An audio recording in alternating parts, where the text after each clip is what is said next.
السلام عليكم ورحمة الله وبركاته. اللهم صل وسلم وزد وبارك عليك يا حبيبي يا رسول الله. ازيكم حبايب قلبي؟ وحشتوني. بسلم على كل متابعيني من جوه مصر ومن بره مصر، وبقول لكم جزاكم الله كل خير على وقفتكم الحلوه دي معايا. روحوا يكبر بخاطركم ويراضيكم ويوسع عليكم ويعطيكم حتى يرضيكم. بتسمعوا الدعوه دي من غير شري واسامه. روحوا يعطيكم حتى يرضيكم، يكفيكم شر المرض، يسد دينكم، يفك كربكم، يزيل همكم، يعطيكم كل اللي بتتمنوه. اللهم امين يا رب العالمين.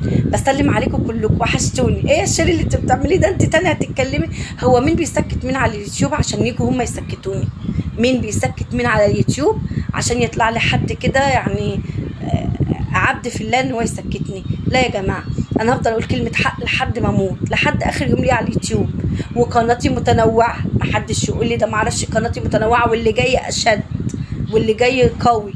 بس انا عارفه ان الناس ما بتحبش يعني تشوف المحتوى القوي اللي انا قصدي عليه، اللي في نيتي، اللي ربنا عالم اللي في نيتي. الناس دايما بتحب الفضايح عشان بتكبر على الفضايح. هنتكلم عن مين النهارده؟ طبعا هنتكلم عن جمهوريه احمد وامل. هو كان عارف ان انا كنت حاضره اللايف معاه امبارح، ويمكن مسلم عليا في اللايف عشان محدش بس يطلع يتكلم كلمتين كده ملهمش لازمه. وهنتكلم طبعا عن الاستاذه هناء مغتربه في فرنسا وطليقها الاستاذ رضا. وهنتكلم عن مين تاني يا شيري؟ هنتكلم عن نجمة النجمة المتألقة في السماء، يوميات فاطمة. ايه ده يا شيري سميتها نجمة؟ اقسمت بالله نجمة، وتستاهل تبقى نجمة واحلى نجمة كمان. وعايزه اقول لك على حاجات دي ما تستاهليش ام فيصل بس تقف معاكي، انت عايزه مجموعه شركات ام فيصل كلها تقف معاكي يا فاطمه. اه والله بجد انت تستاهلي كل خير، تستاهلي كل العالم يقف جنبك. عارفه ليه؟ رغم ان كتير هاجموكي وانتقدوكي ومن اولهم انا، لكن يشهد ربنا وهو اللي عالم باللي في النوايا. انا لا سمعت منك لفظ وحش عليا، ولا عملت فيا حاجه وحشه، ولا جوزك طلع اهني ولا غلط فيا ولا قل ادبه مره عليا. بل جوزك دايما لما كانت الناس تطلع تقول عليه انتوا شحاتين كان يقول يا جماعه كلنا شحاتين الى الله، كلنا بنشحت الى الله. لما كان الناس تطلع تقول له انتوا عملتوا البيت من كذا ومن كذا ومن كذا، كان يقول طب يا جماعه كملوا وقفتكم معانا، والله احنا محتاجين نعمل كذا وكذا تاني. حسيت ان الراجل دايما بيصدق باسلوب الكويس، يعني حتى لو انت اصلا وحشه في حقه، فالراجل بيجبرك انك تبقي حلوه في حقه. ليه بقى؟ لانه بيقولك انا راضي، قولي كمان انا راضي بس لحد ما اوصل للي انا عايزه. فانا شايفه ان فاطمه العسل نجمه الصعيد اللي هتفضل نجمه متلقلقه في سماء الصعيد وفي سماء مصر كلها. انا ماليش دعوه براي حد، انا بتكلم عن راي نفسي انا. فاطمه جدعه، كملي، تستاهلي كل خير، تستاهلي بجد ان انت تطلعي انت وجوزك واولادك تشكروا ام فيصل، لان ام فيصل ست جدعه ومحترمه، ست جدعه ومحترمه.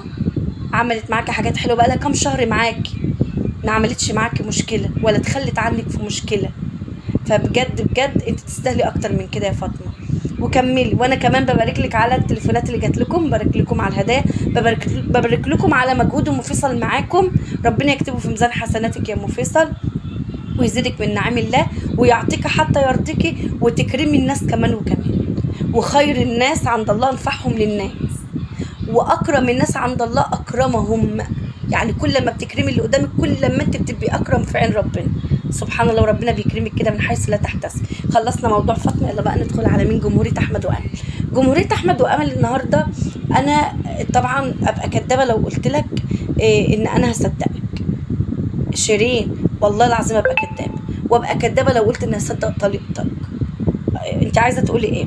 عايزه اقول لكم حرام عليكم المتابعين، حرام عليكم، قولوا كلمه حلوه يا تسكتوا. اولا انتوا ما كنتوش حاضرين ما بينهم المشاكل اللي ما بينهم، المشاكل اللي ما بينهم دي ما يعرفهاش الا الله، ما يعرفهاش الا الله. مش كل من طلع دمع دمعتين وقال لكم كلمتين يبقى احنا نصدقها او نصدقه. لا يا جماعه، في حاجات بتبقى حاصله بين الراجل وطليقته لا يعلمها الا الله. فبالله عليكم ما تحطوش نفسكم في ذنب تعيشوا بيه العمر كله وانتوا اصلا ما تعرفش عنهم حاجه. يعني شوفوا، انا اثبت ان احمد وحش ورمى ابنه وعمل في ابنه وخلى ابنه، واحمد عايز يثبت ان انا كنت لحد النهارده رقبت لابني وبقول لك كذا وبقول لك كذا وبقول لك كذا. طب احنا نصدق مين ونكذب مين؟ والاثنين مسكوا المصحف والاثنين شالوا المصحف عشان يحلفوا عليه، نصدق مين؟ احنا مش نصدق مين ونكذب مين، احنا بنحب نشاهد مين، احنا بنحب محتوى مين، احنا نحب ان الاتنين نسمعهم لان الاتنين بيطلعوا علينا بمحتوى حلو، فاحنا نشجعهم في محتواهم. ملناش دعوه بمشاكلهم الخاصه، مشاكلهم الخاصه دي لا يعلمهم الا الله، لا يعلمها بينهم الا الله فعلا. ربنا عالم مين الظالم ومين المظلوم، مش كل من طلع قال لك كلمتين يبقى برافو انت فعلا انت اللي الصح فعلا. لا لا فعلا احنا نصدق انه فعلا كده، لا لا فعلا هو عمل فيكي كده. او تطلع مثلا ان هي تتكلم كلمتين، لا فعلا احنا نصدقك، ايوه ايوه فعلا اتعمل كذا. ايه يا جماعه، هو انتوا كنتوا عايشين وسطيهم؟ هو انتوا كنتوا تعرفوا ايه اللي حصل وسطيهم؟ الله يصلح حال ده وحال ده، وفي النهايه هو ام ابنك، هي ام ابنك، وفي النهايه هو ابو ابنك. مش هتستغنوا عن بعض العمر كله ليه؟ لان اللي جاي هيحتاجكم، اللي جاي هيحتاجكم. هتحتاجي ابو الولد في حاجات كتير هيخلصها للولد، هتحتاج ام الولد اكيد في يوم من الايام لما تحبي تتفاهم على حاجه خاصه بابنك، هتتفاهم مع طليقتك، ما تتفاهم مع طليقتك. فيا جماعه خلوا الباب موارب دايما، ما تقفلوش كل الابواب، خلوا بابكم دايما موارب لبعض بكلمه حلوه، كلمه طيبه صدقه، مش تطلع نفضح بعض ويبقى شكلنا وحش قوي قدام العالم كله. شوفوا المصريين بيعملوا في بعض ايه. وعايزه اقول لكم على حاجه، انا ما احب ابدا ان حياتي الخاصه تتكشف على اليوتيوب. مين اللي ما عندوش مشاكل في بيته؟ انا حد يطلع يقول لي انا ما عنديش مشكله؟ كل الناس عندها مشاكل، بس انا بحترم الناس اللي تبقى قافله على بابها مشاكلها.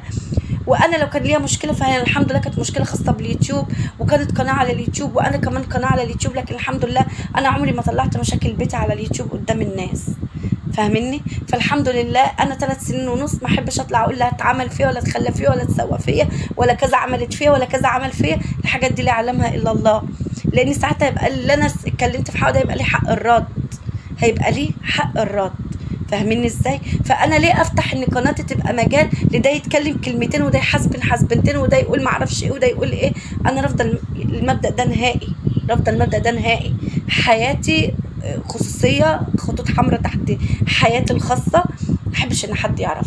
فيا احمد، يا احمد كفايه لحد كده، يا مدام امل كفايه لحد كده، وتوكلي على الله في محتواكي، واثبتي للناس ان انا اقدر اعمل محتوى حلو، ان انا اقدر اكبر من غير فضايح، لان الفضايح وحشه والله، فلوسها حرام على فكره، فلوس الفضايح حرام عشان تبقوا انتوا عارفين.